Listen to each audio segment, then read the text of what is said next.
আসসালামু আলাইকুম ভিউয়ার্স, আশা করি সবাই ভালো আছেন। আমরা আজকে রান্না করব চিড়ার পোলাও। চিড়াগুলোকে আমরা ভালো করে ধুয়ে নেব। চিড়াতে অনেক ময়লা থাকে, তাই চিড়াটাকে আমরা ভালো করে ধুয়ে নিতে হবে।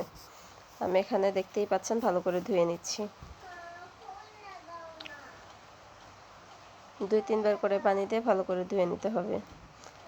চিড়া ভালো করে ধোয়া হয়ে গেলে তারপর আপনাদের ঘরে ঝুড়ি বা চালনি যাই থাকুক না কেন সেটার মধ্যে ছড়িয়ে দিতে হবে। যেভাবে ছড়িয়ে দিবেন যাতে করে এখানে কোনো পানি অবশিষ্ট না থাকে। তারপর তেল গরম করে তার মধ্যে মরিচ ফোড়ন দিবেন। মরিচ ফোড়ন দিয়ে এখানে দেখতে পাচ্ছেন রসুন, পেঁয়াজ, কাঁচামরিচ এগুলো দিয়ে দিব। দিয়ে ভালো করে ভেজে নিব। আর বলে রাখি, চিড়াটাকে আমরা ধুয়ে রেখে ঝরিয়ে রেখে তারপর পেঁয়াজ মরিচ এগুলো কেটে নিয়েছিলাম আমি, যাতে করে চিড়াটা ভালো করে ভিজে ফুলে ওঠে। এখানে পেঁয়াজ মরিচ ভালো করে ভাজা হয়ে গেলে তারপর একটা ম্যাগি মশলা দিয়ে দিব, আর কিছুটা লবণ, একটু হলুদের গুঁড়ো চাইলে দিতে পারি, না চাইলে স্কিপও করতে পারেন।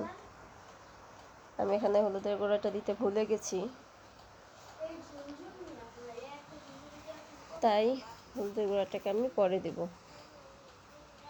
দেখুন, একটা ম্যাগি মশলা দিয়ে নিলাম, একটু লবণ দেব, তারপর চিড়াটাকে দিয়ে দিচ্ছি। চিড়াটাকে মশলার সাথে ভালো করে মিশিয়ে নিতে হবে।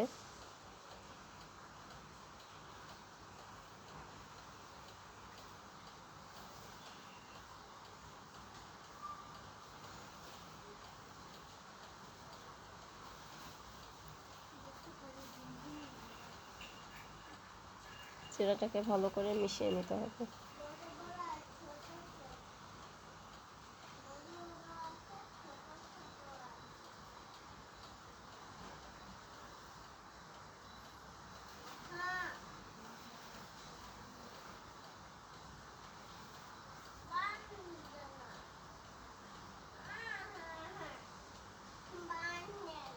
চিড়ার পোলাওটা ভালো করে মশলার সাথে মিশিয়ে নিয়ে আমরা এখানে পরিবেশন করে নেব।